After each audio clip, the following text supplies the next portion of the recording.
All right, we'll go ahead and call to order meeting of the Bakersfield City School District Board of Education, December 16th, 2025. Start with a roll call. Mike? Here. CCB? Present. Brooke? Here. Laura? Here. And I'm here as well. We'll move straight to item 2, which is the election of the officers. It is recommended the board elect officers to serve as president, president pro tem, clerk, and clerk pro tem of the Board of Education. Do I have a motion? This is Chris Cruz Boone. I move that Laura Guerrero Salgado is our president, Brooke Malley Alt is our president pro tem, Dr. Chris Cruz Boone is our clerk, and Mr. Mike Eger is our clerk pro tem. I will second that. Cool. Discussion on this item. Yes. Do we need to add Anthony to that motion? No, because one person serves as our at large, Okay. but it doesn't have to be in the motion, I believe. Am I Yes. correct? Okay. Me? Cool. Mike, go ahead. I passed. Never mind. Thank you. Okay, cool. Any other discussion on this item? Roll call. Cool, we'll do a roll call vote. Thank you. We'll start there at the end. Mike? Present. Okay. Yes or no? Present. Okay. Yes, no, or abstain? Okay, yeah, CCB? Yeah. Brooke? Yes. Laura? Yes. Yes. Moving on to public comments. We're good for now? You're good for now. Great. I'll entertain a motion to adjourn to closed session. This is Chris, so moved. I'll second. All in favor? Aye. Aye. Aye. Okay.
session.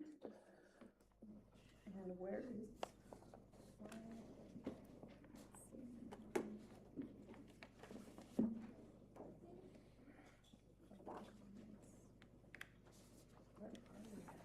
Madam President, may I introduce the flag salute? Yes. I would Okay, like to I know, mine's invite like- Jemiah Flores from Shipman up to the podium to lead us in this evening's flag salute. But before Jemiah begins, I'd like to share some kind words that different BCSD staff have shared with me. Jemiah is a resilient learner. She demonstrates high academic achievement and is a natural leader. She's always willing to help others and is a strong communicator and collaborator. She participated in extracurricular activities, including the Stomp team. Jemiah has participated in the Proud Academy at BCSD since the 3rd grade, and her self-esteem and confidence has increased immensely. During last year's BCSD Girls Conference, while watching another girl present, Jemiah motioned to the leader over and said, "Mr. Neal, next year, I'm going to present at the Girls Conference. We're going to hold you to that." This statement demonstrates her confidence that she realizes she would be able to present in approximately front of 300 girls. The Youth Services staff agrees that Jemiah will be one of the student presenters for our 2026 Girls Conference. She's not afraid to speak before her peers, and during last year's Black History program, she portrayed Maya Angelou and did a magnificent job.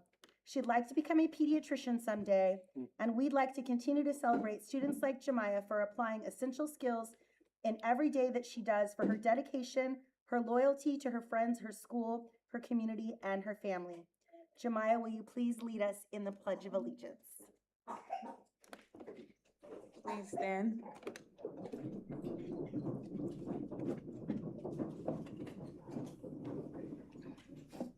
Put your right hand over your heart. Salute, pledge. I pledge allegiance to the flag of the United States of America and to the republic for which it stands, one nation, under God, indivisible, for liberty and justice for all. Please sit. Okay, Jemiah, you have to come and take a picture. Oh, just like your Oakland A's, you're so good. No, it's only Angels.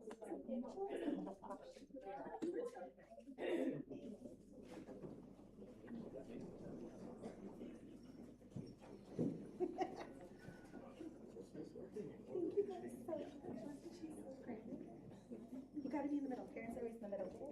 Even though you're tall, you gotta be in the middle.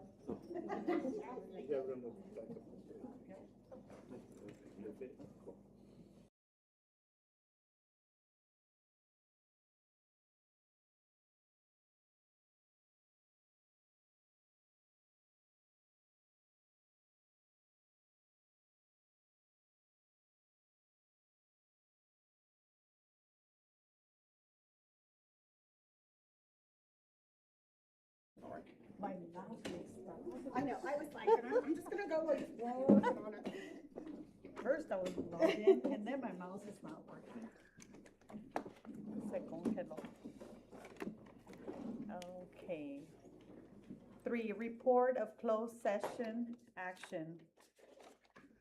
During its recently concluded closed session, the board voted to reject the following claim for damages, e.g. against the Bakersfield City School District.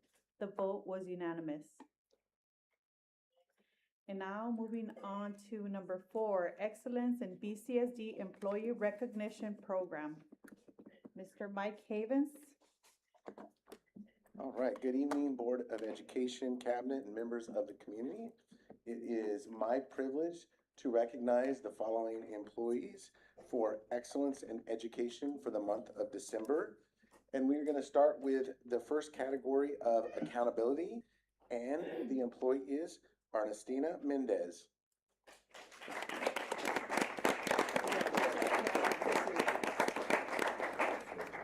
Tina is in educational technology data and assessment, and she is the supervisor. So congratulations, Tina.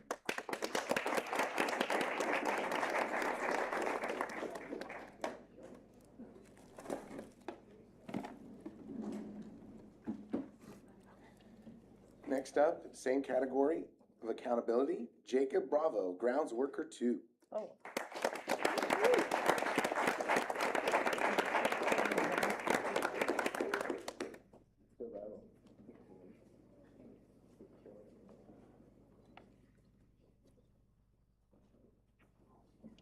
In the category of caring, Alma Ramirez, Network Support Technician, Information Technology.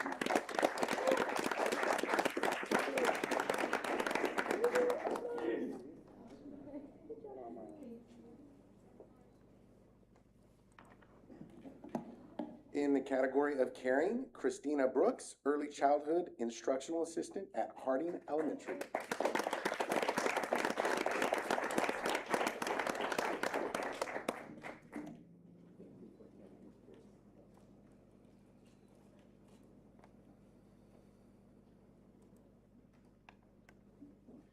Continuing in the category of caring is Samantha Wood, Assistant Principal at Casaloma Elementary.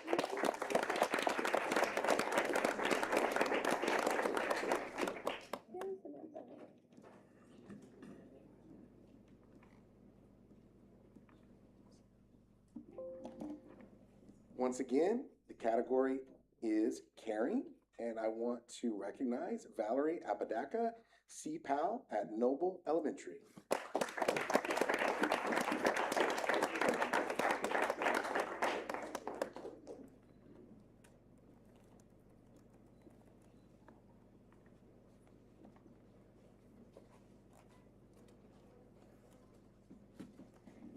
Moving on to the category of collaboration, we have Maria Parra, Family and Community Engagement Liaison at Sierra Middle School.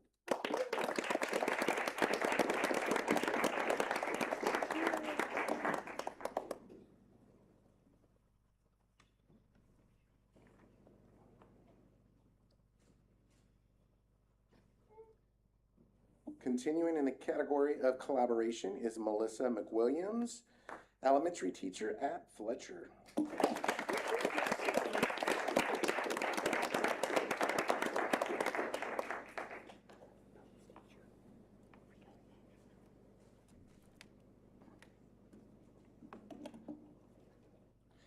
Moving on to the category of equity, we have Andrea Corpus, elementary teacher, Wayside Elementary.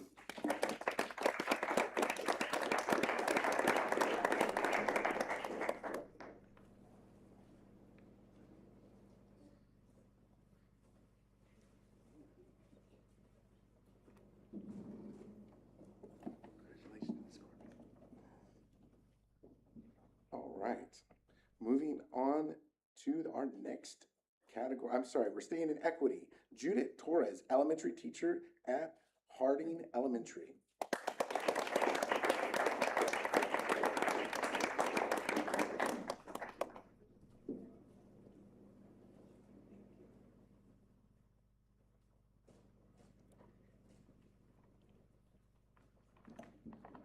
Moving on to the category of integrity, Clarissa Alderetti, elementary teacher from Longfellow.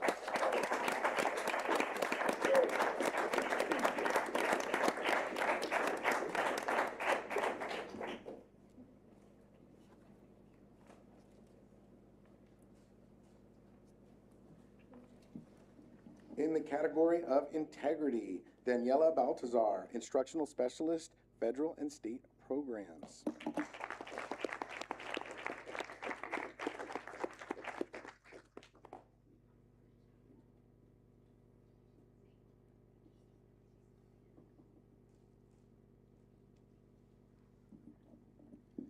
Next up in the category of integrity, Casey Porcho, Aide 2 from Compton Junior High.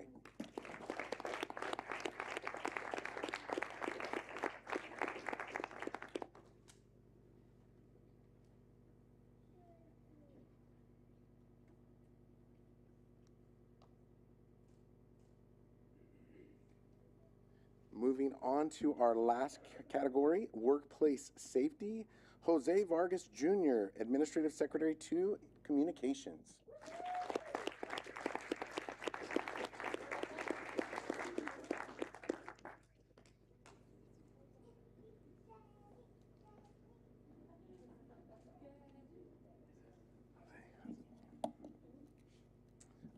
Continuing in the category of workplace safety is Leonard Zasowski, Assistant Director 2, Maintenance, Operation, and Facilities.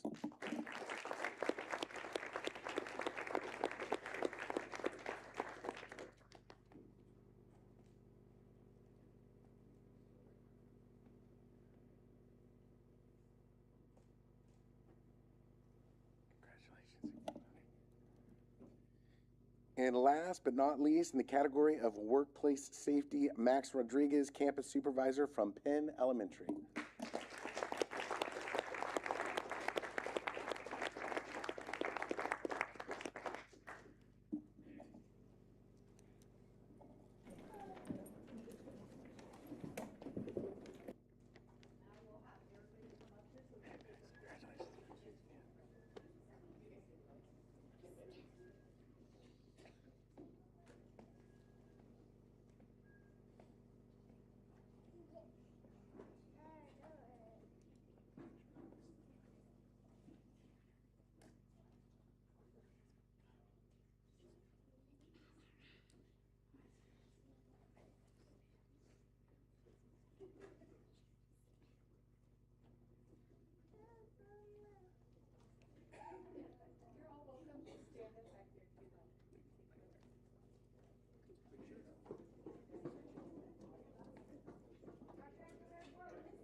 You can say hi to Miss Valerie too, okay?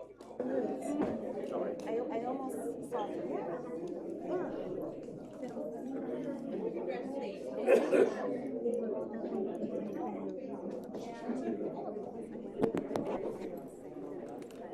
You're gonna, do the recording, right? So read it out loud and then. Ah, it's great. Which one? Number 5. Yeah. Y luego usted va. Oh, yes. I think it's horoscope. You are doing that one, right? Number 5? Oh, that's for Max.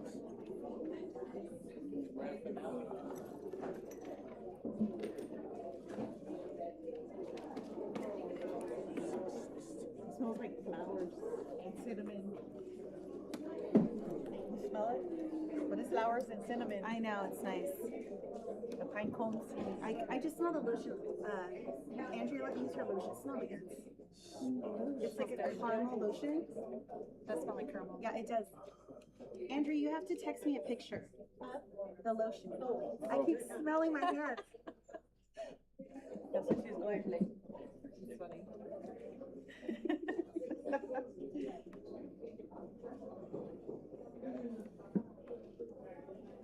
Just a few seconds, friends. Oh, yeah, Garza.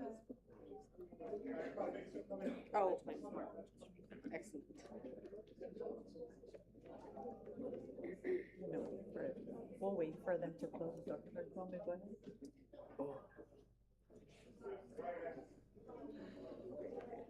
Okay, recognition of Garza School for receiving the CSBA Golden Bell Award for their Data in Motion, a guide to literacy gains.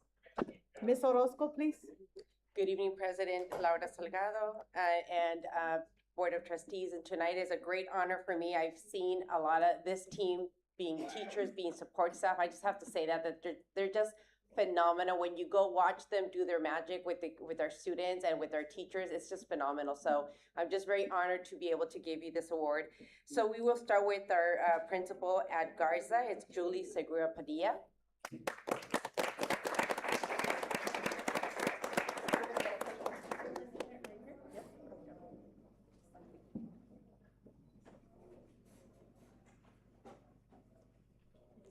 Shirley Jano.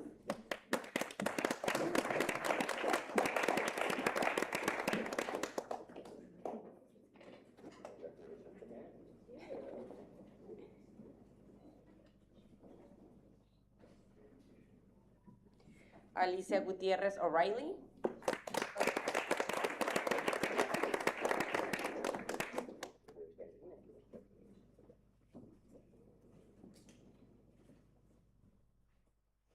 Stacy Lugo.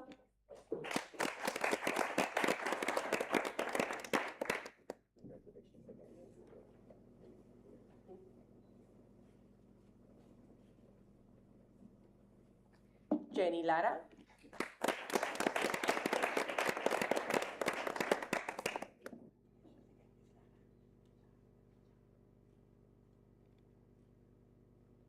Thank you.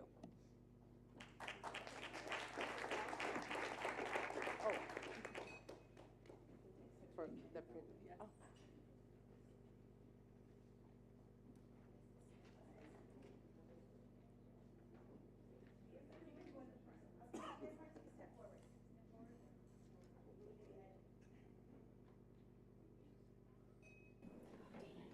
You can get the printer down here on this end. Squeeze this a little bit. Are we even now?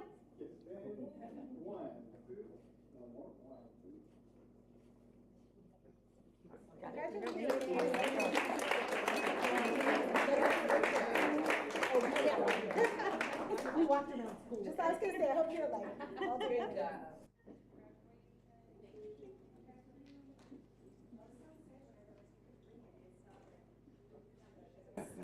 Yeah.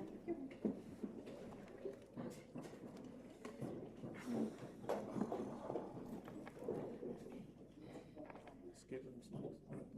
Okay, number 6, presentation to Anthony Fuentes for service as president of the Board of Education.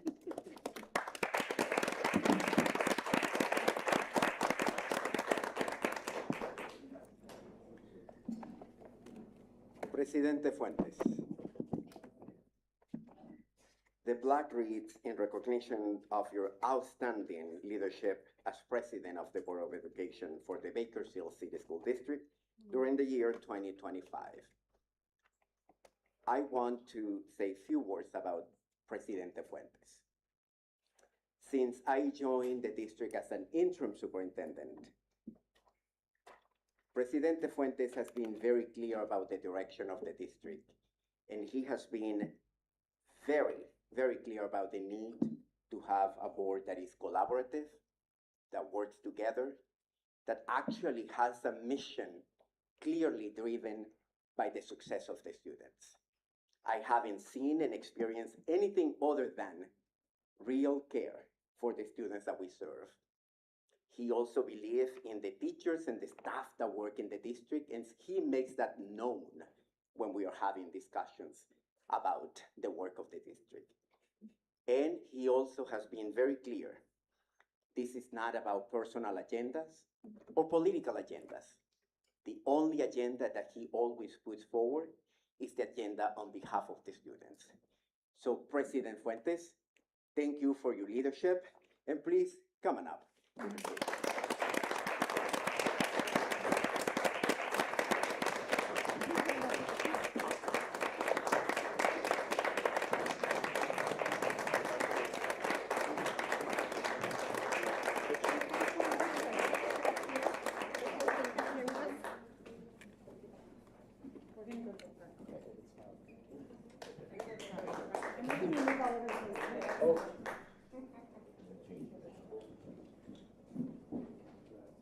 You have to be in the middle. You guys have to be together.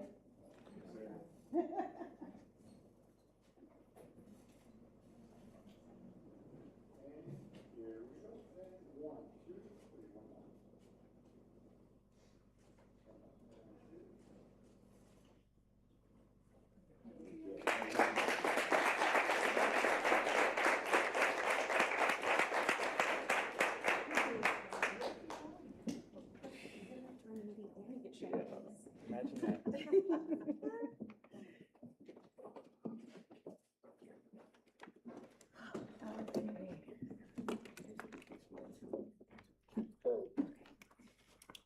Public comments. Do we have any requests to address the board? Yes. Okay. To our visitors, members of the public may request that items be placed on the agenda of any regular board meeting. The items must be directly related to school district business. Items placed on the agenda by the public will be for information and discussion so that the board may be advised of the views of the community. Individuals may address the Board of Education by completing the forms provided at the door and submitting it to the administrative assistant prior to the start of the meeting. In order to run an efficient meeting, the board is not able to take questions or comments from the floor. During special meetings, public comment is limited to the items on the agenda. A nuestros visitantes, yes, even put it in Spanish, it was in English only before. A nuestros visitantes, los miembros del público pueden solicitar que se incluyan temas en la agenda de cualquier reunión ordinaria de la Junta de Educación. Los temas deben estar directamente relacionados con los asuntos del distrito escolar. Los temas colocados en la agenda por el público serán para información y discusión para que la Junta de Educación pueda conocer las opiniones de la comunidad. Las personas pueden dirigirse a la Junta de Educación completando los formularios proporcionados en la puerta y entregarlos al asistente administrativa antes del inicio de la reunión. Para llevar a cabo una reunión eficiente, la Junta de Educación no puede responder preguntas ni comentarios a los asistentes. Durante las reuniones especiales, los comentarios del público se limitan a los temas de la agenda. And first we have Mrs. Pam Bauer.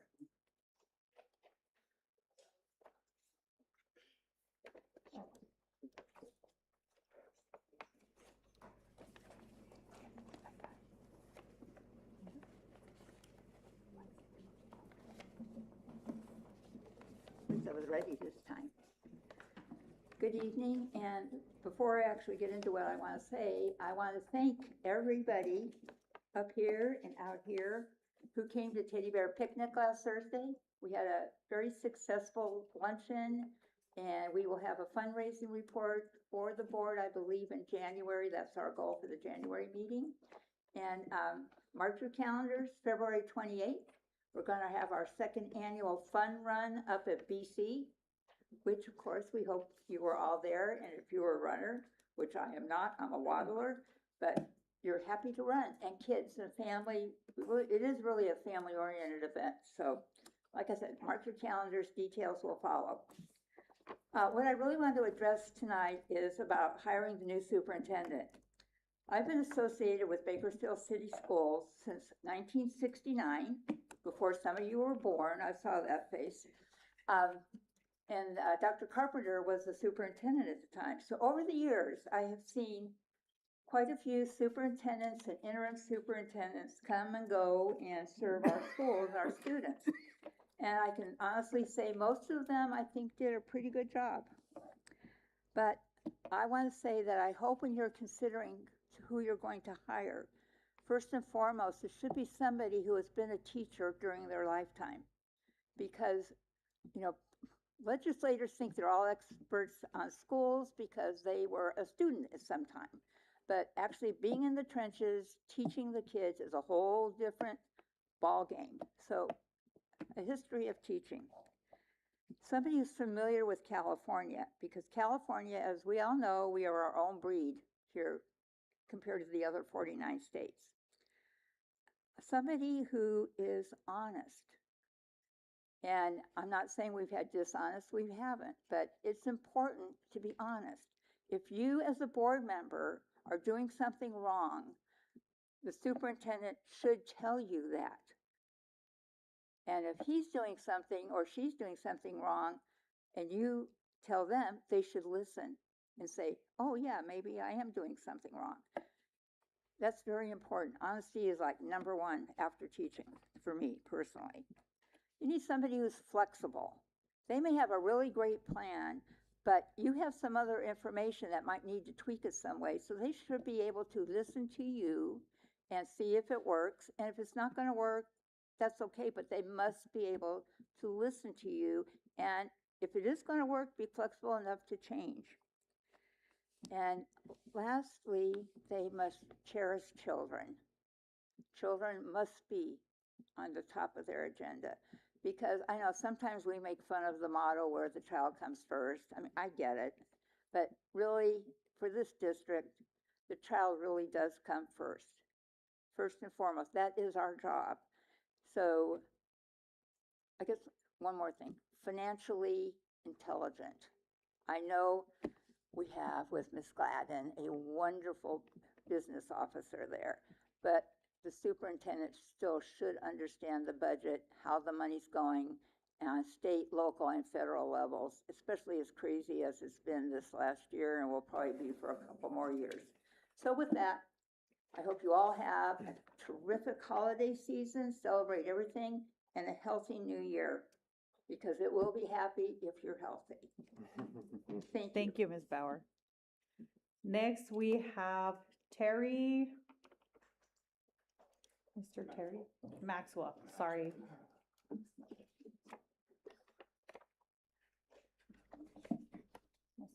Thank you. I'm here to talk about Christine Cornejo and her absence. She was put on administrative leave back in October, late October. And Mike Havens, of course, has been working in that position since 11/4. This board is quite aware of it because she was put on administrative leave and she's being investigated for something, but there isn't any indication as to what she's being investigated for because it's not been put on your agenda. It seems that in this investigation and everything that is going on, it's a question to the public, which I represent, as to what exactly is going on with this particular position. If you're not aware of the history, it seems that Christine Cornejo followed Diane Cox, who left in 2019 very late, and got this particular assignment in early 2020. Before Mark Legue left, he changed the requirements for this position. The position originally was a HR, required a administrative credential, classical experience in the classroom, and a master's degree. Ms. Cornejo only has a bachelor's degree and does not have either of the other two, from what I understand in my investigation. She was appointed to this with no interviews being conducted and no applications being accepted. I don't know if anyone on this board was there at that time, but hopefully since you're on this board now, you've already been made aware of this and this isn't new news to you.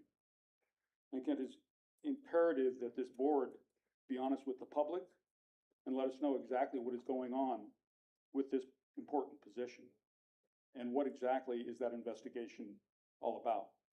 So I'd appreciate that and maybe any follow-up that you can give us on where this all stands. The other thing I would say, and just a comment, is I remember being in school and getting certificates also. And it was great to get that recognition. But I run a business and I was a member of a corporation for many years. And while the recognition is great, a stipend that goes with it is much, much better. And I think that if we're doing that for the teachers, it to me seems to be pointless, especially when your reading scores, your math scores, and your English scores are not where they should be. And it seems to me that those are all qualitative and quantitative, that you can actually put a number to those. What you're giving awards for is really hard to quantify. So I'm not sure that that's really being the motivation that you want. I know the room was completely full, but it just seems to Mr. me that Maxwell, if you can just please bring your comment to a closure. I would just think that maybe making sure that the academics of our students is the main priority and focus would be good. Thank you. Thank you. Next, we have Petra Villanueva.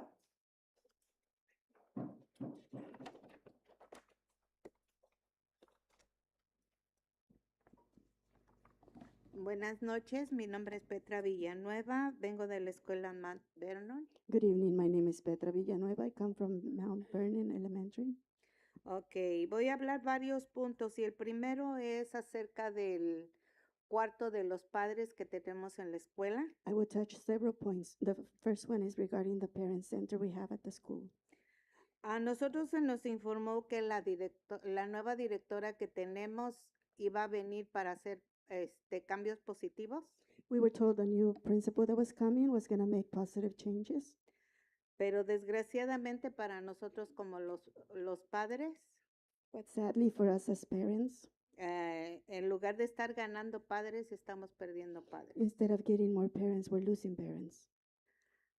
El tiempo en que están ocupando a nuestra face en la oficina The time that they're using the face in the office era el tiempo que se ocupaba para darle el mejor servicio a la comunidad y a los padres. was the time necessary to give better service to community and parents. Y ahora estamos navegando en un vacío And now we're going through empty space. porque no sabemos si llegar a la casa de regreso, We don't know if we should go back home, ya que los talleres empiezan entre 9:15 y 9:30 y nosotros llegamos a la escuela. since the workshops start between 9:15 and 9:30 and we get to school A las 8:30 y tener que ir y volver a regresar es ilógico para algunos de nosotros los padres. at 8:30 and having to go and come back is not logical for some of us parents. Hablamos con la principal We spoke with the principal, y desgraciadamente la señora no se presta. and sadly she's not willing. Entonces, mi punto es el siguiente. My point is the following. Cuando ustedes presenten el LCAP de nuestra escuela, ¿cómo va a quedar el envolvimiento de padres? ¿Maquilladito? When you present the LCAP for our school, how is the parent involvement gonna show? ¿O cómo van a presentarlo? ¿Van a presentarlo con los programas de diciembre? Que yo creo que eso no debería de contar. Are you gonna present it with the December programs? Because I think it shouldn't count. En un papel legal donde están pidiendo verdaderamente el envolvimiento de padres. In the legal document, we're asking real parent involvement. La academia que tenemos de padres que teníamos antes en la Universidad de Padres The academy we had before in the parent university, es una verdadera tristeza it's really sad que nos hayan quitado el sábado that they took away Saturdays. y ahora nada más vamos 1, 2 padres. Now only 1 or 2 parents will show up. Entonces digo, ¿para qué están gastando ese dinero So si I'm asking, realmente no nos están apoyando? why are you spending that money if you're not really supporting us? El segundo punto que les quiero hablar es acerca de los concilios. The second point I want to touch is about the councils.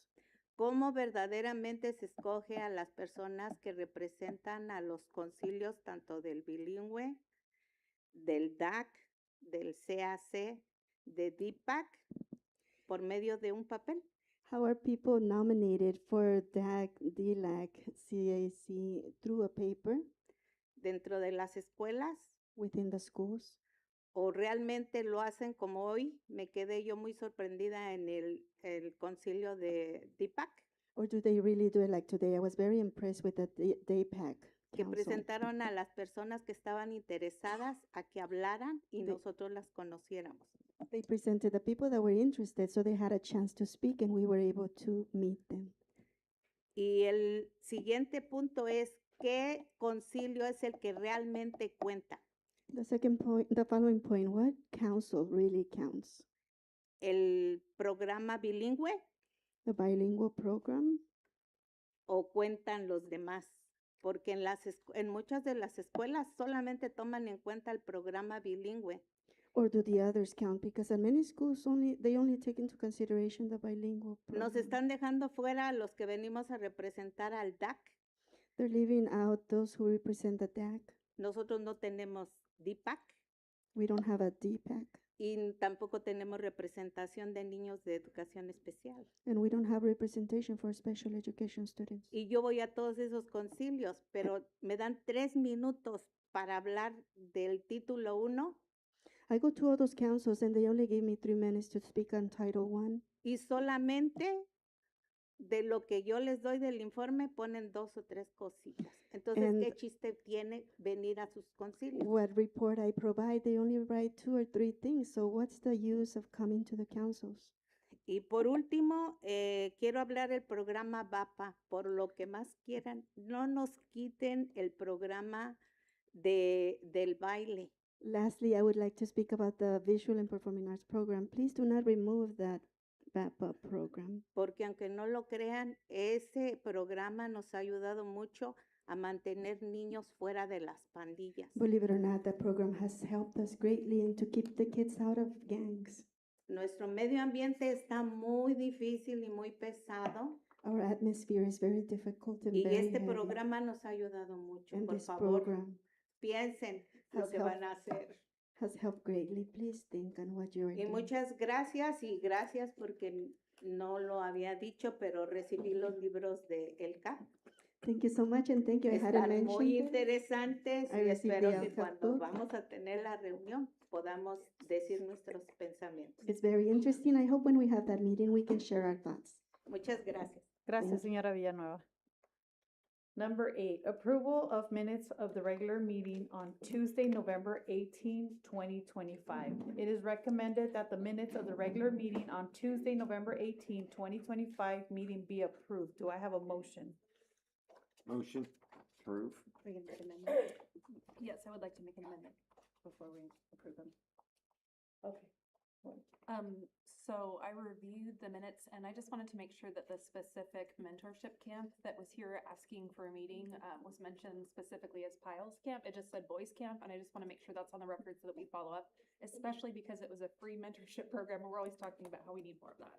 So if I understand, you would like to make a motion to approve the minutes with the one change that the boys camp adds the word piles. The specific camp, yes. The I will Specific camp. second that motion. Okay, great. So do all in favor? All in favor? All in favor? Aye. Okay, Motion passes. motion passes. Moving on to reports of district organizations. Number 1, Classified School Employees Association, CSEA, Chapter 48, Dinah May Jimenez, President.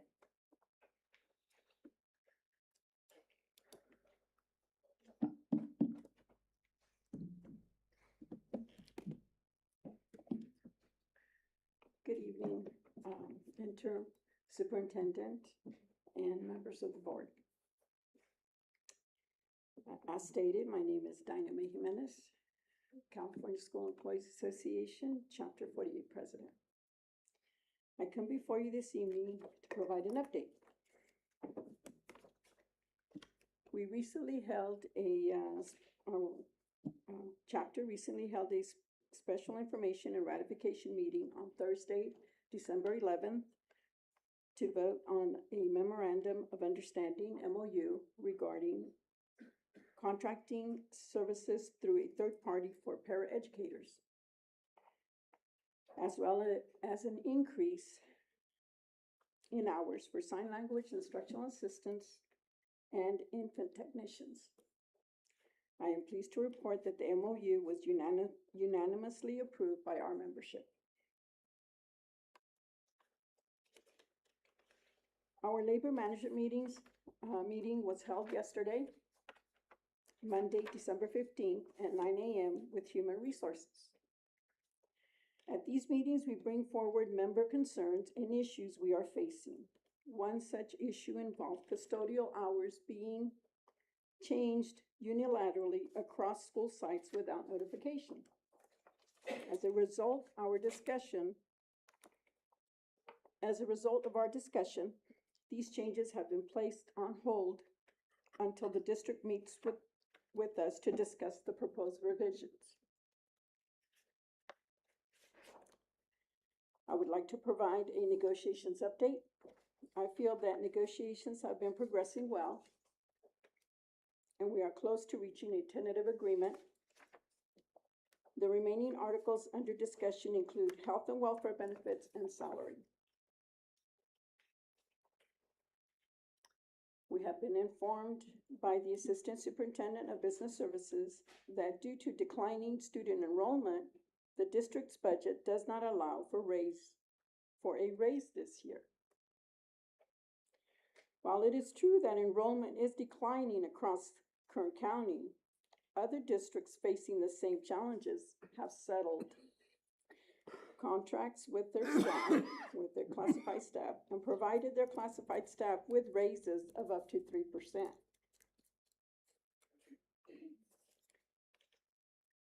Perhaps we can explore ways to limit unnecessary expenditures. Purchase only what is needed and share excess supplies between school sites. For example, items purchased for the extended learning program have been sitting unused in boxes in cafeterias and hallways. Another example involves sod, also known as grass. Purchased for the Roosevelt School playground, the excess sod, approximately $5,000 worth, was not redistributed to other school sites and was instead left behind and taken by the neighboring homes. We are all experiencing effects of inflation. Nearly everything has increased by at least $1. Simply living in the state of California has become very expensive. I respectfully ask the district to review its budget and to do what is right by offering an on-schedule raise to all classified staff. Thank you. Thank you, Ms. Jimenez. Bakersfield, number 2, Bakersfield Elementary Teachers Association, Beta, Mr. Steve Comstock. Is he not here tonight?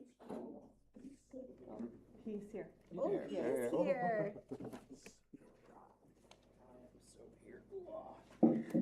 Thank Not you, just Mr. here, but Comstock. so I am so here. Loaded for bear. Good evening, everybody. My name is Steve Comstock. I'm the president of the Bakersfield Elementary Teachers Association. Sorry, no chapter numbers, just bam. I want to say first, before I talk about anything else, congratulations and thank you to Board Member Fuentes for finishing his term as president, and congratulations to Board Member Guerrero-Salgado for becoming the new board president. That's awesome. Thank you. Look forward to working with all of you, and hopefully I get to see some of you tomorrow night. I wasn't going to talk about a lot tonight other than wishing you a happy holiday and getting ready to pick up for next year. But after some of the things I heard, I know that the board members are too professional to talk about some of the stuff that has been brought up already. I think that it's unfortunate that we have people in the community, whether they're failed business owners, failed politicians, second-tier radio hosts, that decide to come in and demean people that are not here to defend themselves. Christine Cornejo's delivered decades of service to this district. And to demean her without her here to be able to defend herself is low class, low brow, but expected from the source. So I just wanted to say that on her behalf, because I've worked with her for many, many years, and I have nothing but respect for her, you know, and the job that she's done. So whatever is being done is being taken care of out of house, and I hope that you guys don't tell him a thing, because you know what? She deserves a fair shake. She's given so much service to the students of this district that she doesn't need to be demeaned by people that really aren't involved with this district. I also want to talk a little bit about bargaining, because I know Dinah Mae was talking about the fact that they're not being offered a raise, and I think that's unfortunate, because we continue to hear the same rhetoric each year. Declining enrollment, we can't get a raise, we can't do benefits. Last year we were told that if you guys approve benefits, it was going to cause all sorts of programs to be shut down and things to be taken back. And that didn't happen, and amazingly we found more money. And then we passed something saying that you didn't have to spend all the money you were supposed to last year on salaries, which would have amounted to a 4.77% raise. And that's something that's happened each year with regularity for the last 6 years. But I also want to say that bargaining has taken a very different tact. And I want to say thank you for that, because I feel like we've been listened to. It feels like it's progressing very positively. We meet again on Thursday, the bargaining team with the BCSD. And we feel like because it's a full contract, we're in like all 14 of our articles from the contract, and we're making significant progress on language and many things to improve the quality of the job in the classroom and outside of the classroom. And I thank the district's bargaining team for being mindful and working diligently with our bargaining team. It's been very refreshing. There's a lot of conversation going on, and I thank this group for making sure that that's happening. But that's really all I have to say tonight, other than I hope you have a wonderful holiday, and I hope to see several of you tomorrow night. Thank you, Mr. Comstock. Number 3, Laborers International Union of North America, La Una, Local 777, Bob Boyd, President. It's not present. Okay. E, Board of Education, board member comments. And first on, okay, it's me. It's you. Whew, I don't even know where to start. It's been interesting last 2 weeks. I want to start off with letting everybody know that we attended CSBA. It was great.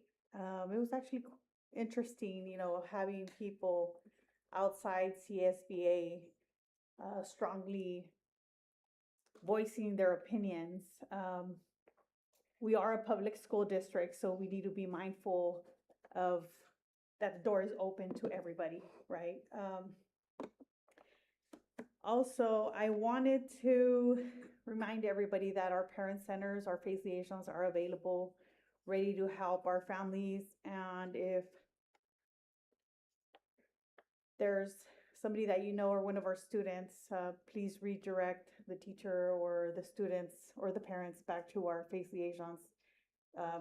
There's a lot of good things that they can come across for our kids. And the last thing I want to share is self-care. It's not just us, it's our children too. You know, sometimes we just, you know, when our kids say, oh, I have a headache, we seem to dismiss it. Or, oh, I have a stomach ache, and we seem to dismiss it. We just give them a 7-Up or mineral water. Or you wind up doing what parents would do outside of work hours, and you wind up in an urgent care when they tell you it's just a virus. Listen to your instinct, you know. We're all entitled to a second opinion. And we should always ask for a second opinion, because there's stuff out there that can really put, you know, not just your life, but our kids' life in a lingo. And the reason why I'm sharing this is because my daughter right now is in the hospital, and she was misdiagnosed at an urgent care with just a virus. And it was a rupture of the appendix. And that's something very serious. So we need to be very careful with our kids and not just miss anything, any symptoms, you know, their color. We know our kids, we know our children, we know our students in our classrooms. We know when Juanito's all over the place, you know, it doesn't hurt to check in. And with that, I will close my comment. And up next, we have Mr. Fuentes. Thank you. So first of all, it was truly an honor to serve as president. As a thank you for those kind words, and appreciate all of you, but especially the district. Quick story just happened today. I was in the classroom, and I've got one section of freshmen who are nearing their first finals week. Finals days are tomorrow. And this girl in my class had a letter from one of her teachers at Compton, and she was just so proud of the support that she was still getting from BCSD right now at Kern High School District. So want to just highlight some of the really cool things that our teachers are doing, that our district is doing, and that'll be it for me tonight. Appreciate it. Thank you. Thank you, Mr. Fuentes. Up next, Dr. Chris Cruz Booth. First, I want to thank everyone who came tonight. We had great attendance, and to all of our speakers, every single one of them. I actually appreciate the most when people participate in the democracy that disagree with us. So thank you for coming. We appreciate your voices. We appreciate your attendance. Also, thank you to Anthony. I really don't like the sound of silence, and I've learned to sit in silence a lot more having you as a leader. So thank you for that gift. You really have brought a different kind of calm and grace to our board, and I'm so grateful you're a part of it. The Foundation Study Bar Picnic was so wonderful. Thank you to all the organizers. I know Lauda was on the board and organizing committee, and they just really did a great job. Every year they do a great job. I thought that some of the like woodworking stuff was all bought like at Home Goods or something. And I found out yesterday that like maintenance and operations builds that, which blows me away. I mean, the craftsmanship of the things that we have and the people that we have within our district, I'm always just really blown away by the way you collaborate and showcase everyone's talents at that event. I got to pop into our esports competition recently because my niece was competing, and the level of excitement of the tiny humans with headphones on, they don't really pay attention to you at all. But it was fun to pop in and see that, and it's exciting to see the different things that are happening even on Saturdays in our district. I want to talk about two more things. First, today I was in charge of the flag salute, and I had Jemiah Flores, and she recently started a new school, and Mr. Prieto, the principal, did such a great job, but he doesn't know her that well, so I asked Mr. Lewis Neal and the youth service specialist if anyone knew her and could give me some feedback. And I just, like, again, have to echo what Anthony said. The level of detail and all of the beautiful things that they told me about this young woman that I already knew, when I read it at home, I cried. Like, it was so beautiful, the way that they see her. And I see her and I know that she's wonderful, but having them allow me to share their words was really special for me. And I wanted to thank them publicly. The last thing, I am a deeply competitive person. My kids will tell you that. And last year, we play a lot of board games, and they're always like, "You're a mom, you're supposed to let us win." I'm like, "I got to teach you about life." But last year in the spring, I went to Williams for their extended learning end of year showcase.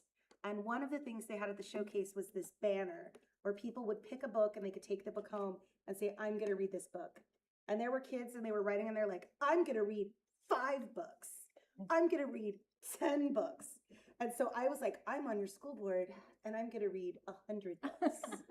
So I did. I read 106 so far, and I'm still reading. I've got another novel in the car right now. My 2 favorite books that I read this year, The Personal Librarian by Marie Benedict, which is a true story, great book. The other one kids shouldn't read, but was Fahrenheit 182 by Mark Hoppers. I didn't know that like the Blink 182 guy was from Kern County. And I got to tell you, the first couple chapters really is someone who loves our valley writing about our valley. And I don't know that I would have chosen some of those books if I wasn't so competitive to get to 100. Like, I'm not sure, like people kept giving me books and I kept reading them. So I just want to thank the kids at Williams for allowing the spark of literacy to stay alive in me. And I can't wait to come visit and make sure that they read all the books they said they were going to do, because I did.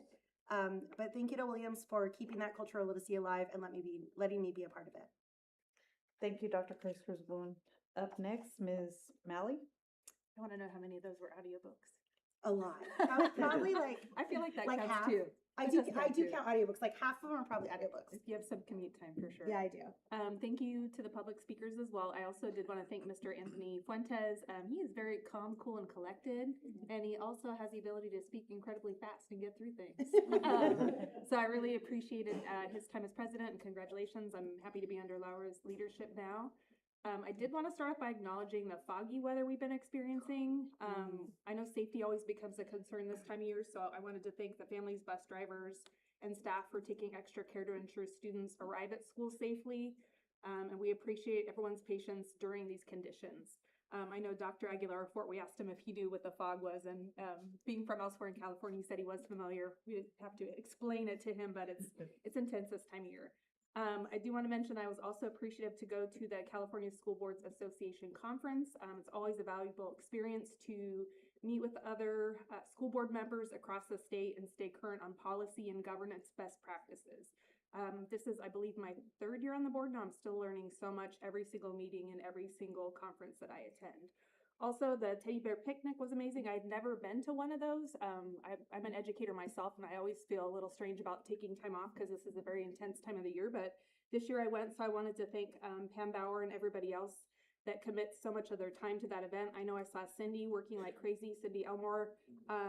A lot of the staff here at the district dedicate a lot of their time, and their job doesn't go away when they're doing that. They're doing two things at once. Also, anyone who purchased a ticket or engaged in the silent auction, the raffles, thank you for the support of the district. It was just a big show of community support, and I had no idea. My mind was blown, and I can't wait to go again next year.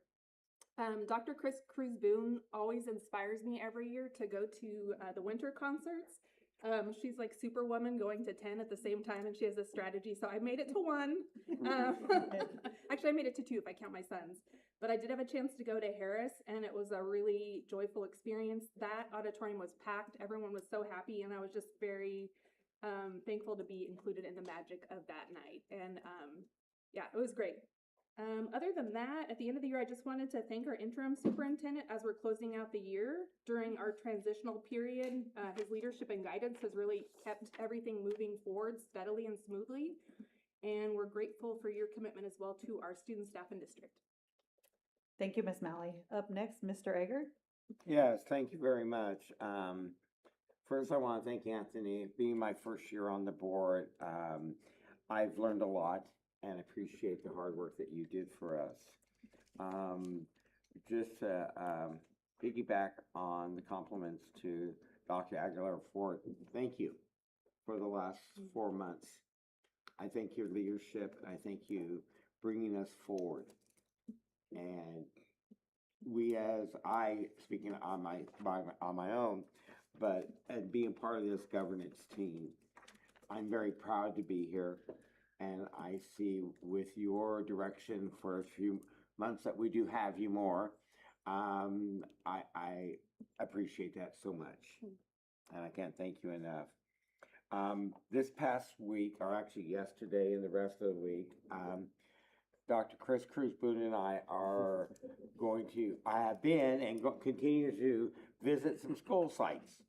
Our big push this year is pre-K special needs classrooms, the autism classrooms. I go in as Santa Claus. She goes in as an elf. We take a few minutes to read to the kids, take pictures with the kids, just to have a little fun with the kids. And we went to a couple of schools yesterday, and it was a blast. We're there for a little bit of time, so then we were at MLK.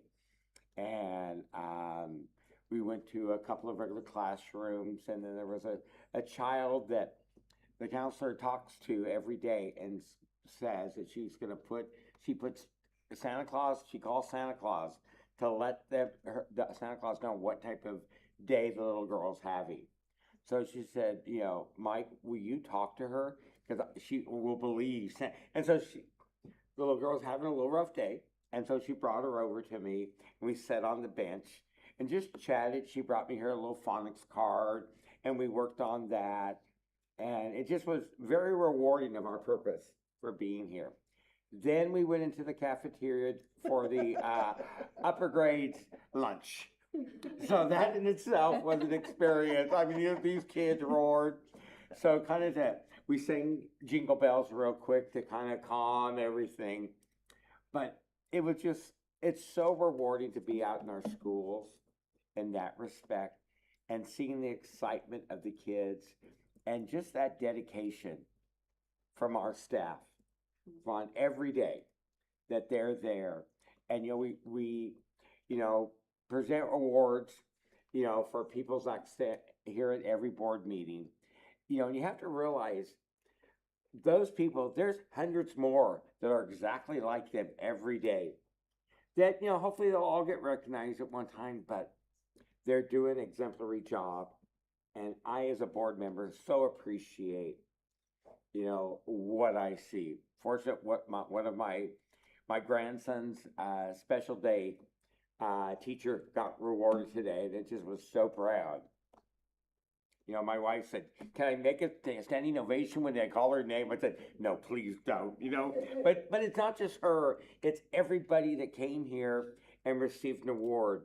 We all have a place here in our district. We all appreciate everything they do, and I just feel so much better ending this year, knowing the direction that we are going as a school district under the leadership of Dr. Aguilar Fort. And I could smile and say, you know, better things are to come. And I know we are because I know the staff that's here and the dedication of each and every one of them. Everybody have a great holiday. You know, enjoy it. Tomorrow, Chris, for the next 3 days, Chris and I are attending a lot more schools. So we get to continue it on. And it's just, you know, it's my excuse to play Santa. You know, and I really appreciate the opportunity to go to the schools and do that. It's fun. Madam President, can I add one thing? Yes. So if anyone in this room, like thumbs up, have you seen the movie Elf? You guys have seen Elf? Yes. So when Will Ferrell yells, Santa, and like loses his mind, imagine that as like 100 kids and then running at like a full charging pace at Mr. Aker. I feel like he is really downselling how excited the kids are. And I love that he's like, oh, she's an elf. I'm literally his bodyguard. Like these kids would take him out. They are so, so excited. So it's really fun. No one has ever been this excited to see board members on a school campus, or at least children haven't been this excited to see us on the campus. It's been the most fun I've ever had being on the board. Thank you for being part of it. I love it. Thank you. Thank you. Pictures or it didn't happen? Sure. I've seen some. They're out there, trust me. Okay, number 2, Superintendent's Report. Dr. Carlene Aguilera Fort, Interim Superintendent, please. Thank you, Madam President. Good evening. Buenas noches. First, I would like to begin by thanking the board for your comments and confidence. And with that, the school district and the life of the district is made by the people that work in the school district. And one can only co-lead when the team is there ready to do the work. And the team that I have, the theme, THEME, that I have been insisting in making sure that we understand that more is the concept of teaming. And I genuinely believe in it. And whatever results we get, those results are the product of the work of the team, including every single employee. And I genuinely believe that. People, if you see in the morning at 7:30, when I get here, I leave late, but I at times arrive late too. But when you get here by 7:30, that parking lot is already full. People come to work on time. When you go to the schools, teachers are already there. I visit schools consistently. Those parking spaces in those schools, whichever the school is, are already packed. And you walk and teachers are already planning. The custodian already opened the doors. Again, there are many, many examples that can illustrate the power of the team. So thank you, and thank you to the team, because I can only be as good as the people I work with. That there are things that we need and can improve, absolutely. We wouldn't be here if we were not needed to do that work. With the leadership, and I genuinely mean this, with the leadership of the board, even though the differences, I can always assume and believe that the core interest is on kids, and then staff and parents. Because I hear that. Believe me, I get the calls and I get the text from my bosses. And under every single piece, the underlying theme is about caring for people. So the team does the work. And I believe in it. That we have differences, absolutely. Otherwise, we wouldn't be humans. The point is, we need to continue focusing on what is best for kids. And what is best for them is also good for our adults. So the adults can meet the needs of the students if we work with the adults to meet their needs as well. So it is not an isolated area. It takes all of us. So thank you. And with that, I just want to highlight a few things very specific. I continue after the break with my school visits. And if you can articulate what is happening in your classroom, and if you can articulate what is the purpose of the work at the school, you can replicate it. For the most part, I learned that way back. If I can articulate clearly why we are doing this work, most likely I will be able to replicate. And I hear that when I visit classrooms. Last weekend, I also want to highlight the work of the Migrant Ed team and the work that they did this Saturday with the event and the assembly. It was heartwarming. And seeing the teachers, Ms. Aguilera, even though she and I at that moment had a little bit of a difference in terms of how to organize the room, but every single teacher that was there was committed to doing the work for the kids. And seeing the parents experiencing that their kids are being honored for coming those Saturdays, and the teachers coming additional Saturdays to teach them, that shows the life and the meaning of that. And I want to close with one piece that is very dear to my heart, which is my superintendent fellows. Group of students that represent all of the schools. My most recent session was about what will mean for you a good school. What do you need to be successful in a good school? Here are a few quotes. And actually, 2 of them emailed me to make sure that I got it. So a few quotes. A good school is when the teachers listen to us. A good school is when all of the adults care about me. A good school is when the teachers stop and repeat the lesson because we didn't understand. A good school shows respect. I like my school because they care about me. A good school gives me work, but give me help. Didn't say who, but that's for them, good school. The next session we'll go back to what is the meaning of all of these statements so that we can share with the site leaders. Here is what kids are saying about what a good school is. Kids are showing that they genuinely understand why they come to school. And they do know that adults care about them, and they give specific examples. Happy holidays to every single one of you. Whatever you celebrate, with whomever you celebrate, enjoy. Take time to recharge, to re-energize, because the next few months are coming up. Kids are coming back every single day, and we need to be ready for them. Happy holidays, everyone. Thank you, Madam President. Thank you, Dr. Aguilera. Number 3, approval of nomination to California School Boards Association CSBA Delegate Assembly for board member.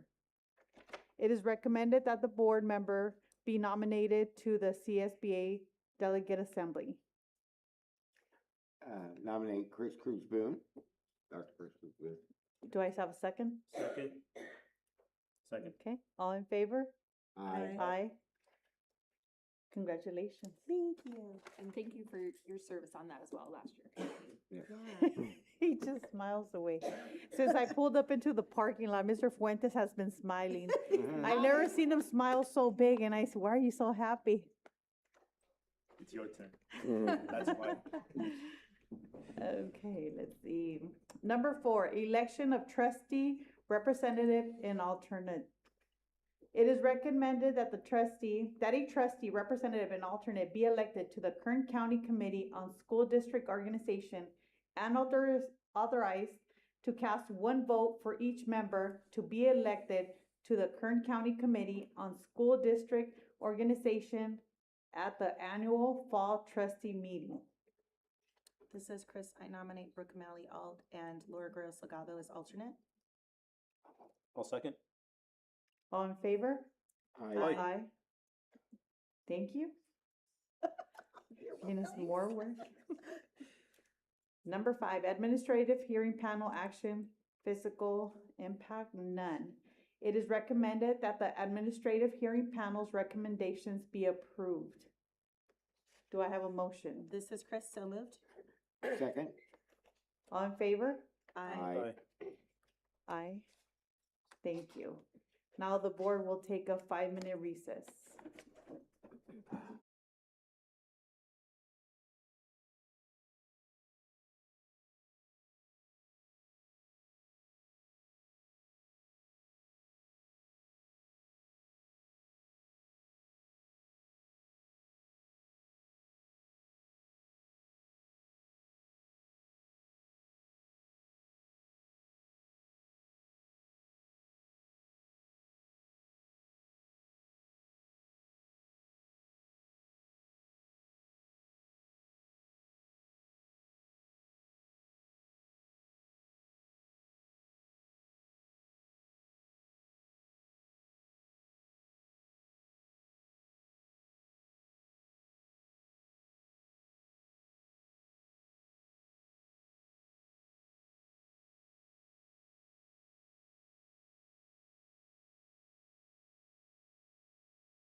Okay, moving on to G, educational services.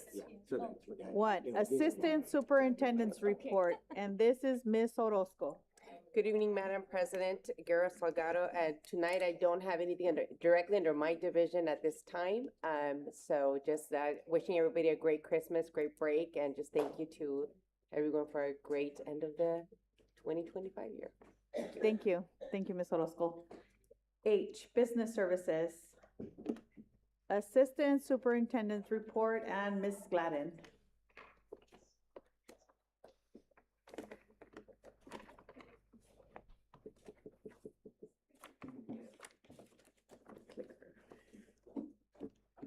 Good evening. Tonight we have several items underneath business services that I think it's important to give a preface to before they come before you for your approval and your consideration. So tonight in our presentation, we're going to weave through the first interim financial report, our 2024-25 audited financial statements, and our first interim budget revision, and then we'll close with looking at upcoming dates to the future budget timeline. So first interim reporting is a requirement within statute that dictates the timing of check-in reports, if you will. They're times to reevaluate your budget assumptions and review your financial health to make sure that a district has financial stability. The first of those two reporting periods is first interim, and it's very timely. First interim runs through October 31st. And what's significant about that is that our CBED census happens in October. And so that's an updated look at the actual number of students that we're serving in a year. We get funded off of attendance, and so the enrollment can revise our attendance assumptions. As well, we've closed the books. Our financial statements have been audited, and so we have updated carryover balances to bring forward into our budget. So all of that culminates in the first interim reporting period, which that report is due December 15th, which was yesterday, to the county. The completed report is before you tonight. I am happy to report that BCSD has a positive financial certification on our first interim report, and what that means is that our first interim shows that the district will meet all of our financial commitments in the current year and the two projected out years, and will maintain the legally required 3% reserve for economic uncertainties. So one of the items before the board tonight, and I would reference to item H2, is the audited financial statements, or our audit report as we refer to it. I'm very pleased, and kudos to B. Corral and her team in fiscal services. With over $660 million in unrestricted expenditures and all of our other funds that are audited, we had a completely clean financial audit. The auditor's opinion on our financial statements, our federal programs and state program financials was unmodified. And what that means is that the auditors did not find any misstatements, any factual information, and they didn't have to make any corrections to our financial statements. The district does, however, have a state compliance finding, and that's a program finding on our ELOP program. And what that is in regards to is at the start of the 24-25 school year, the district has once a month a late start day where we start 2 hours late. We have junior highs and we have middle schools. But sixth grade is very important because sixth grade can be at a middle school, but it has to follow the same timeline commitments or hours per day as our elementary schools. And that's offering a 9-hour day to students. And on the first 3 late start days of last year, the district did not offer 1 hour of the 9 hours. We only offered 8 hours. It was discovered and it was corrected in March. And so it was corrected mid-year, but it occurred and it was against the program's rules. And so that was a compliance finding on a state program. They put a quantitative amount on that. So the 3 days was equivalent to 1.4% of the grant award. That penalty does not prohibit or change our spending ability for the program. We actually did not spend the full amount last year. We've carried over funds into this year, so it has not in any way reined back their budget or their plans for the ELP program. And it is corrected going forward.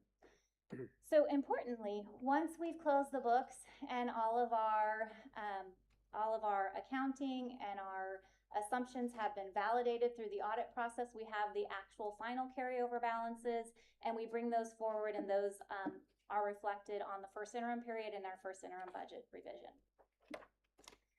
So when we break it down, first we're going to look at the unrestricted general fund. We will look at the number slides later on, but I'll just throw this out to remind us. The district has a very significant deficit in our general fund this year. So I am happy to report that we have an improvement in our general fund and our unrestricted budget, but that improvement still leaves us with a deficit. But the improvement is 10.1 million. It comes two parts. Part of that is additional revenues. Although we have less students, and so we take a hit, we take a reduction on our lottery revenues, that is offset by one-time interest revenues, higher interest earnings because we have more carryover dollars. We have more dollars in the bank this year than we originally projected, and so that's going to bring in more interest revenue this year. And we have positive and negative, depending on which way you look at it, but our student population of our high-need students, specifically we refer to them as unduplicated students, but there are our low-income, our foster youth, and our unhoused students increased this year. So as of this year, CBEDS, our percentage increased to 92%. We get our supplemental and concentration LCFF grants to service our high-need students. And so as a result of our percentage of our population that is qualifies as high needs increasing, we will see an increase in our supplemental and concentration grants for LCFF. On the spending side, we have closed the books, so we know that we completed more of our HVAC chiller replacement projects last year. And so as we carry forward the remaining project balance of those projects, we take about 90% of that 7 million spending decrease is related to the HVAC projects, and it's the timing. The projects, more was completed last year than was estimated at budget development. But the other 10% is not insignificant.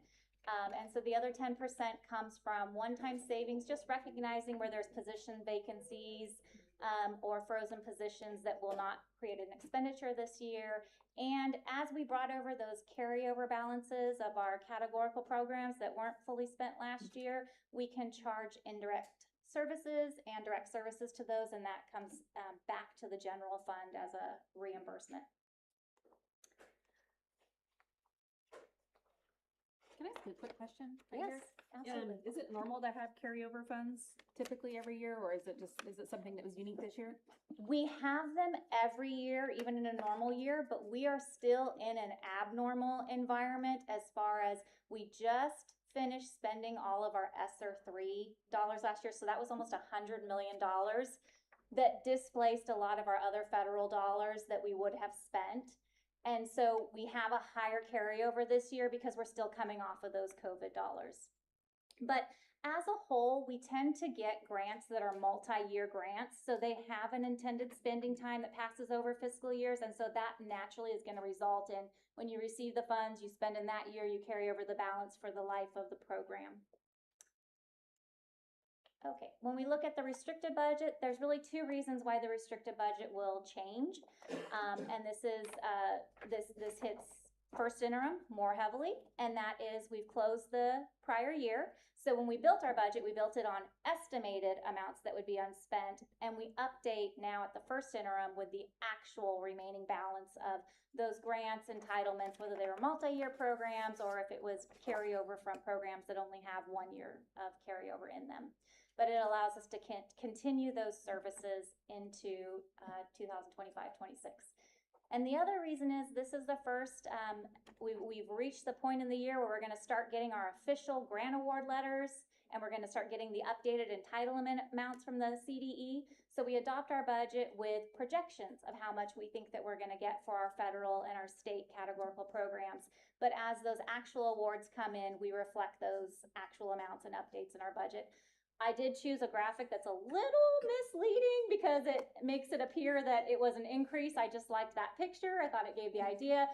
We actually took a pretty significant hit on our restricted lottery funds. So we actually have a net decrease on our updated grant award amounts as of today and what we know of today.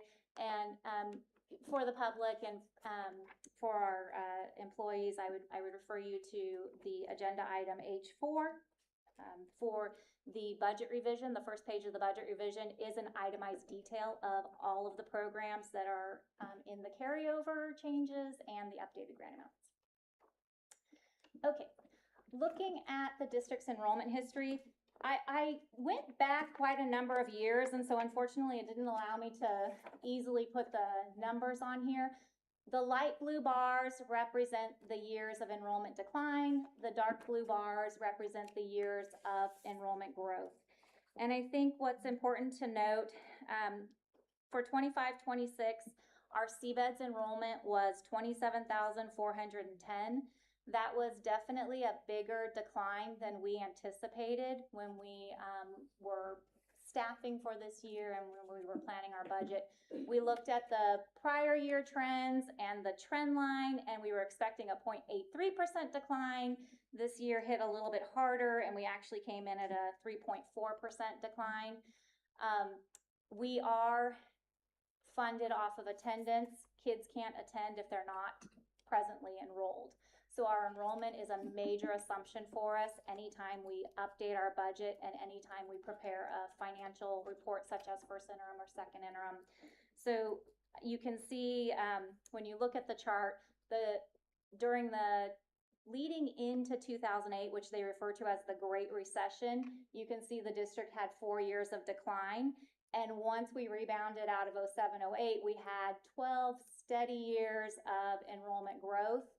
Now we are presently in our 6th year of enrollment decline, and so that's not really a blip, that's an ongoing trend. Our peak year, the district's peak enrollment year was 2019-20, right before the pandemic. But since that time, we've now declined by 11%. Sherry, is that on trend with the decline a lot of districts are seeing? I know a lot of people are seeing lower enrollment, but... You know what? We are steeper than what a lot of our neighboring districts in Kern County are experiencing. So Kern County as a whole is a declining county. And so most of our fellow districts are in decline as well.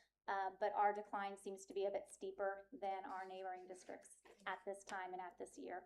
So one of the things that is kind of sad is that, BCSD used to report we are the largest elementary school district in California, and we really aren't any longer. And the name of the district is slipping my mind. Chula Vista. Yes, Chula Vista has taken us, and they are declining as well, but they've overtaken us because we've declined more rapidly than they have. So, sadly. Sorry, I digress. So it's important to consider how the long-term enrollment decline impacts our ADA. So in recent years, the district benefited from several ADA relief provisions that helped soften the funding changes during and immediately after the pandemic.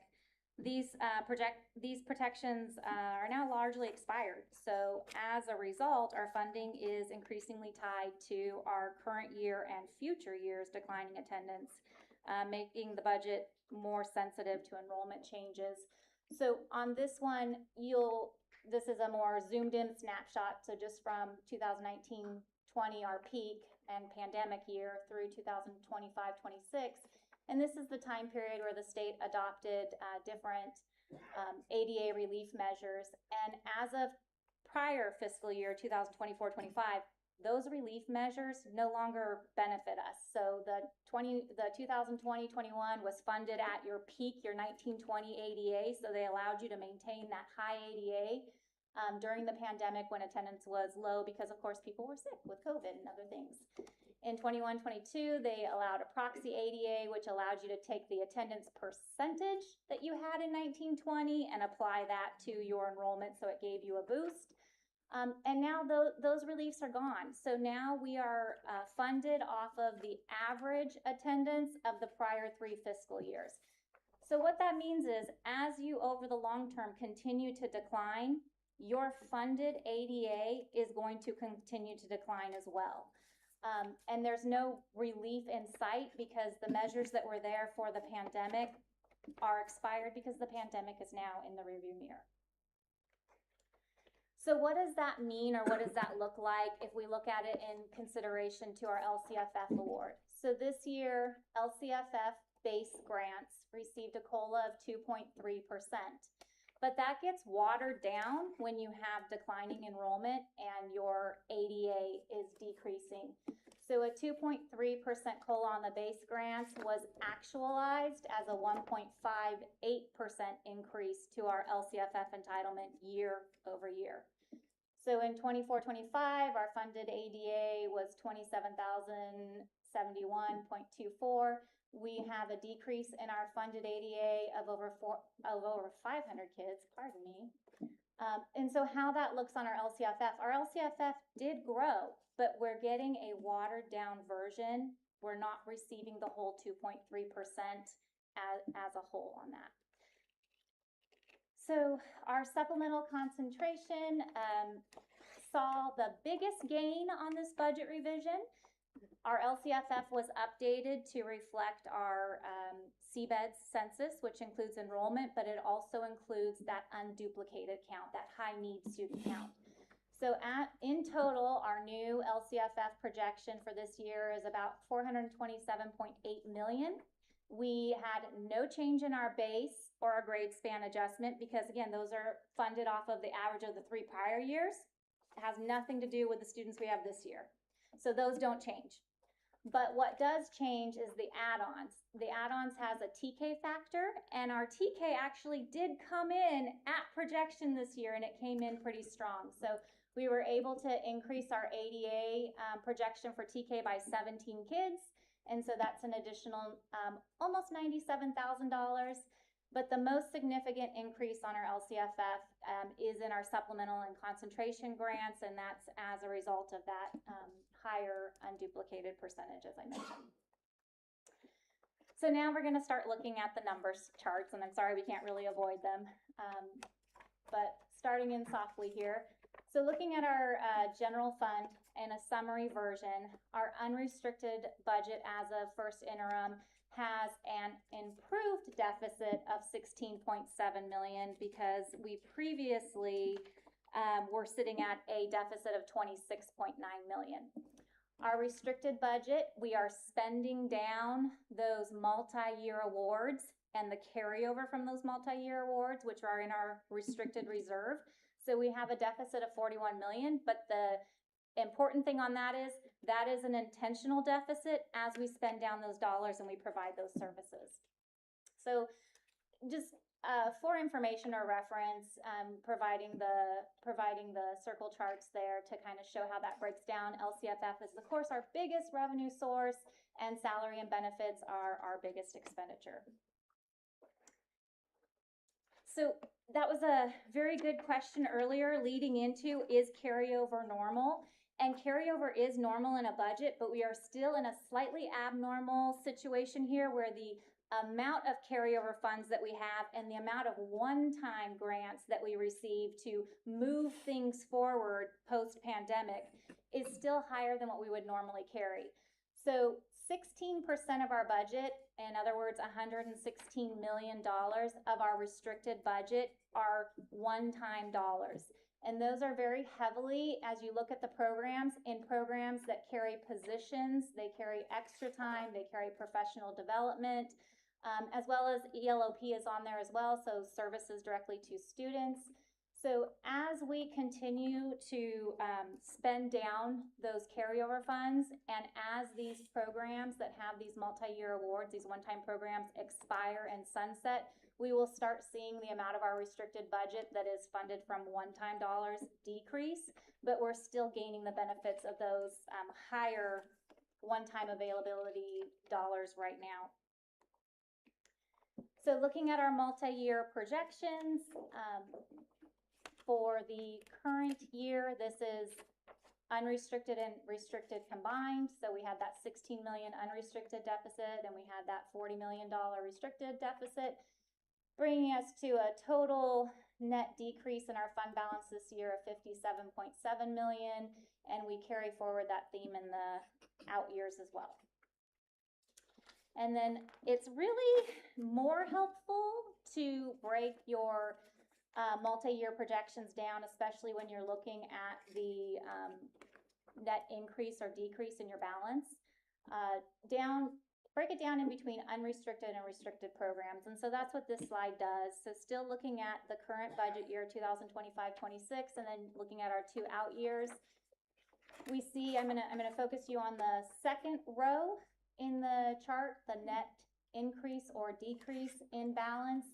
And you'll see this is where we have a structural budget deficit on the unrestricted side. Our unrestricted deficit is 16.7 million this year. That is very heavily influenced by completing our HVAC projects. But once that's out of the picture and we no longer have those expenses in the following fiscal years, we continue to see a deficit, 3.9 million in 26-27 and 5.1 million in 27-28. Having said that, providing the breakdown of the ending fund balance, we are legally required to always carry for a district of our size 3% reserve for economic uncertainties, and we safely carry that. In addition to that, we have remaining unassigned reserve dollars, and so those are on there as well. And the economic uncertainties and the available reserve and the unassigned reserve, economic uncertainties and the unassigned reserve are what make up our available reserve, right? And that's something that we talk about a lot. So I've included those percentages at the bottom for you. 14.8% as of our first interim budget revision. And I think, let me frame that in a different way for you. So if we look at how much does our reserve cover, which is an important thing because it's there for you if something happens, right? You're going to call on that. So it covers about 2 months of payroll. If you add in, because we pay more than payroll, right? We pay vendors, we pay utilities, we pay all of the bills, and it's slightly less than 2 months. So for a district of our size and an operation of our size, our monthly payroll is about 44 million. Our payroll and all of our bills is over 56 million. So just to kind of put that number into perspective. Looking forward, we're going to have our next budget snapshot, our interim report, which will come to you at the March board meeting, and that covers from the beginning of the fiscal year through January 31st. In between then and significantly next month, the governor will put out his January budget proposal, and so that will give us insight on any updates to our budget this year, as well as giving us the guidance for our budget planning in the future years. So very important upcoming event. And I think I just honestly put these slides out of order. So we're going to close with this one. But also, we operate more than a general fund. We talk about our general fund all the time, but we receive dollars from all different sources that have all different operational purposes, from facilities to transportation to cafeteria to our insurance funds. So all in for BCSD, our first interim budget has expenditures of close to $1 billion. It's 939 million. And at that, I will open up for any questions or comments from the board. Ms. Gladden, I appreciate your reports. They're always self-explanatory versus the big old version. I like how you sum everything up. Thank you. Thank you. I know we have some schools that have been commended for their attendance efforts, but I just hope that we continue to look for ways to improve attendance, bring some new ideas in. Yes. Okay, thank you. Anybody else? No? Thank you, Ms. Gladden. Thank you. Moving on to number 2. Let's see. The annual audit for the fiscal year ending June 30th, 2025. It is recommended that the annual audit for the fiscal year ending in June 30, 2025 be accepted and acknowledged receipt. I move to approve. This is Chris, I second. All in favor? Aye. Aye. Thank you. Number 3, first interim report 2025-2026. It is recommended that the first interim report be accepted and that the Board of Education certify that the district will be able to meet all financial obligations during the current 2025-2026 fiscal year and the 2 following fiscal years. Do I have a motion? Motion? This is, oh, Ms. Brooke got it. Okay. Ms. Mallory. All in favor? Aye. Aye. Thank you. Number 4, budget revision 2025-2026. It is recommended that the attached 2025-2026 budget revision amounts be authorized. Do I have a motion? Motion to approve.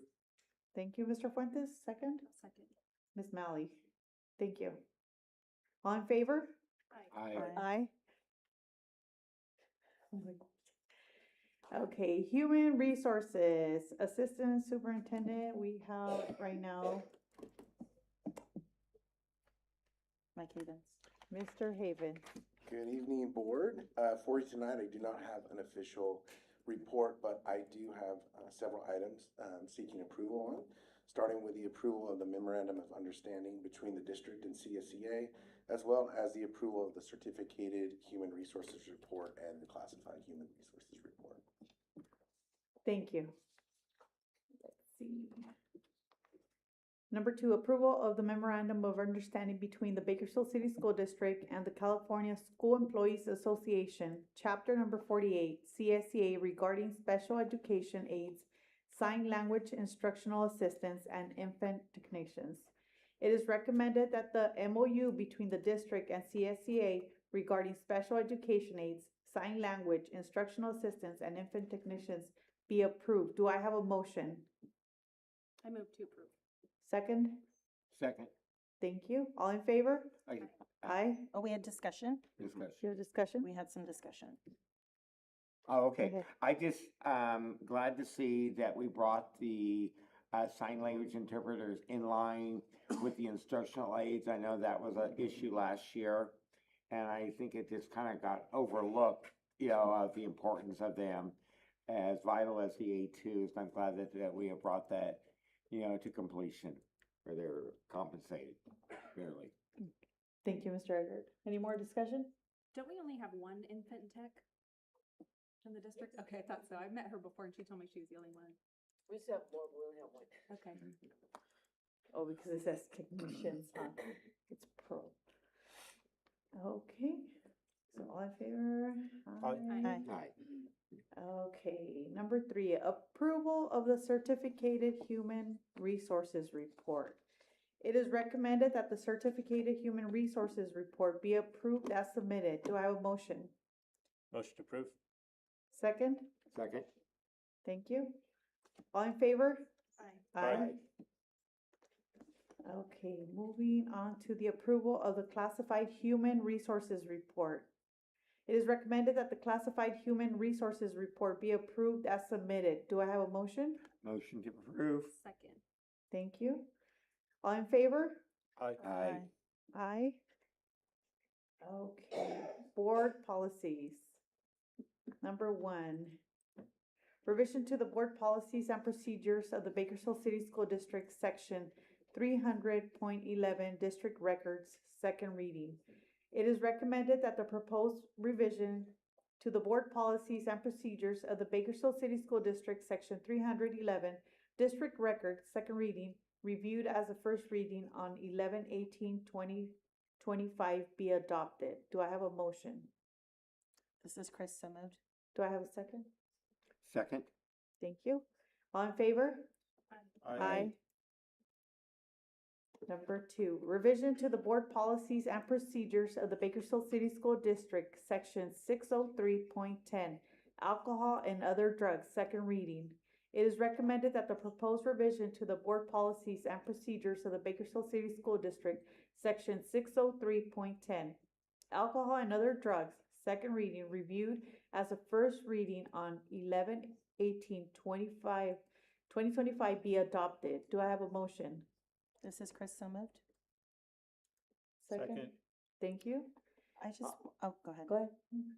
I just want to say, like, the addition and the continued advancement of the way our wellness centers and Everett have been working together on having, like fentanyl test strips and having naloxone and like all of the things available to the kids. I know it's not just the policy that does that, but I think, you know, it's a good moment while we're looking at that policy again to point out, I know we haven't needed it, but just in case we do, I'm so glad that we are addressing all of this. Thank you. All in favor? Aye. Number 3, revision to the board policies and procedures of the Bakersfield City School District, section 603.10, alcohol and other drugs, administrative regulations, second reading. It is recommended that the proposed revision to the board policies and procedures of the Bakersfield City School District, section 603.10, alcohol and other drugs, second reading, reviewed as a first reading on 11/18/2025 be adopted. This is Chris, so moved. Second. All in favor? Aye. Thank you. I don't know if it's my mouse, guys, this evening. Revision to the board policies and procedures of the Bakersfield City School District, section. Yeah, 60. Yeah, everything's stuck here. Oh, there you go. My computer got stuck as well. Yeah, it keeps going back. Okay, number 4, addition to the board policies and procedures of the Bakersfield City School District, section 606.16, mobile communication devices, first reading. This is a discussion. Any discussion on this? No? I did read through this, and so basically the state allows us to create specific regulations, and then so we went through the policy and describe exactly what we want to happen, and I do think that this is going to be a step in the right direction for us. Any more discussion?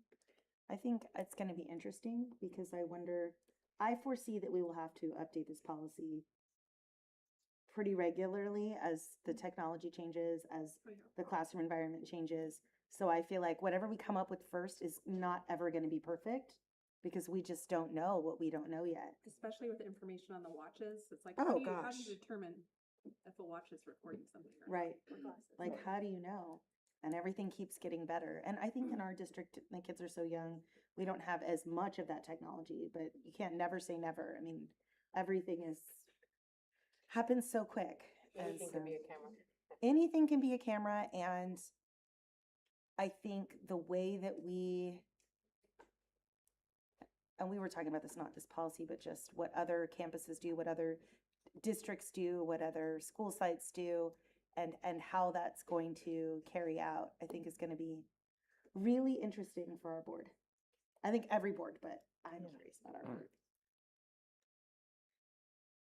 Any more discussion? Okay, number 5. Review of the board policies and procedures of the Bakersfield City School District, 602.12, inter-district attendance, mandated annual review. Any discussion on this? I had a question. So I know we're legally required to do an annual review. Normally with policies, we do a first and second reading, but if there is no suggested updates, then do we just have an annual review listed once, or does it come out twice? Just once? Is that a Thank Dr. you. Fullwinder question? He is giving a nonverbal answer. There's like no changes. It's Yeah, there's no changes There's listed. no laws. He's like, thumbs up. Great. That makes sense to me, but I just don't remember a time when this has happened, so. Reviewed and had something you wanted to change? No. You didn't enter that box? No, but it looks great, but that was my. Or if there's laws that the law was revised, Sure, then we sure. Usually, they're like, here's what we suggest you changing, but. Okay, that was number 6. Number 7, review of board policies and procedures of the Bakersfield City School District, 400.35, extracurricular and co-curricular activities, mandated annual review. Discussion. Any discussion on this? No. I was just gonna ask, when we talk about these activities, does it include ELOP? Like the extracurricular, it's just programs we offer with our own staff within our own functioning business hours, right? Okay, sorry. That's how I read it, but I just wasn't sure, and that's such a big part of what we're doing right now. I wanted to make sure. Yes, and I see Dr. Fullen-Whiter nodding his head yes. Yes. back there. Okay, number 8, review of board policies and procedures of the Bakersfield City School District, 400.35, extracurricular and co-curricular activities, administrative regulation, mandated annual review. Any discussion on this one? Thank you. Moving on to K, the consent agenda. It is recommended that the consent agenda be approved as submitted. Do I have a motion? This is Chris, so moved. Do I have a second? A second, like to discuss one item. Oh wait, okay, hold on. Okay, So is there an item you wanna pull? I just need some clarification. Item number 24. So do you wanna vote no on it, or during discussion, can we just talk about it? Well, hopefully we can talk about, Okay. So yes. a I'm second. sorry, I No, no, no, that's another okay. proper No, 'cause protocol. she will say any discussion now. Okay. And now you can ask a question. Okay, So we Any got a discussion? motion, a second, and discussion. right. Okay. That's you, sir, you're on. Thank you very much. It's number 24, the piggyback, 20. proposal with Central, I just realized that one glass is gone, so my eyesight today is very poor. Okay, it's dealing with the parameters of the Arvin USD piggyback award back in 2024, 3 to 24. And I just wondered, all it does is provide as a resource, just a letter, pulling over. Do we ever get what that bid was? I was not part of the board then. So I don't know, what are we piggybacking and what are we including, on this, because it's all. Can I ask, Sherry, because usually in the piggyback, it just says, if they do, we can buy things at the same cost of the deal they Right. have. But we don't usually know what we're gonna buy until it comes to the board Right. to buy things, right? So our purchasing department will take piggybacked, or they do bids every year, Right. and they'll take the piggybacks to make sure that anytime we have a need, this one specifically is for like school equipment. It's gonna be furniture, right? Mostly school furniture, or it could be office furniture. If the need comes up, we have a valid legal pathway to purchase that. We don't have to spend the time or the resources in conducting the I bid agree ourselves with that, because right. a neighboring district has conducted that. No, I agree with the process, and I know we do that with trailers, we do that with buses, we do it with a lot of things. And so if there is an item that we have a need for, then our purchasing department can look at the bid that Arvin has and see if that item is one of the items that's on their bid, and then we can get that pricing. Okay. It's just, I just want some clarification. Right. Wasn't on the board then, so I don't know where I could reference back and say, okay, what does this all include? Is it a big company, a local company? There was some connection with our director of purchasing with this company. And so that's why I just want to know what are those items that because it's very broad. They're usually, these piggyback letters, they're usually broad, right? Because they usually just say like, hey, if you wanted to buy buses, you could, or hey, if you wanted to buy a truck, you Right, could. no. But we never know if they'll be available, if we have the money for them, until we buy stuff. And then usually we have to authorize again, right? And it's buy really things? a laundry list of different items that would be included on this bid, and it won't be the only bid that he's working off of, but they are a supplier that furnishes most, if not all, of the classroom furniture items. No, that I we am put in aware of what the ours. company is. I just want to know, because I said, just some clarification. No, that makes sense. And then for number 28, I don't need to pull it for a separate vote. I just wanted to discuss that one briefly for transparency. What number was that? I'm sorry. 28. 28. I mean, we're still in discussion. You can talk about anything you want, girl. I just wanted to clarify. That's So the, that was the one where it looks like we're buying 2 portables for Cesar Chavez. I just wanted to confirm that that's due to the growth in that area where we're a while back considering. That is school. exactly what Okay. it is. This is the agreement for the architect, but that's to increase our capacity in that region and specifically at that school. So we're getting crowded out there. They have all that open space though. That's true. Okay. Okay, any more discussion on the consent agenda? Okay, thank you. Moving to adjournment. Oh, we have to vote on the agenda. I'm sorry. It's okay. You're doing great. All in favor? Aye. Aye. Okay, let's see, moving to adjournment. It is recommended that the meeting be adjourned. Motion to adjourn. This is Chris, I second. Okay, all in favor? Aye. Meeting adjourns at 8:02 PM.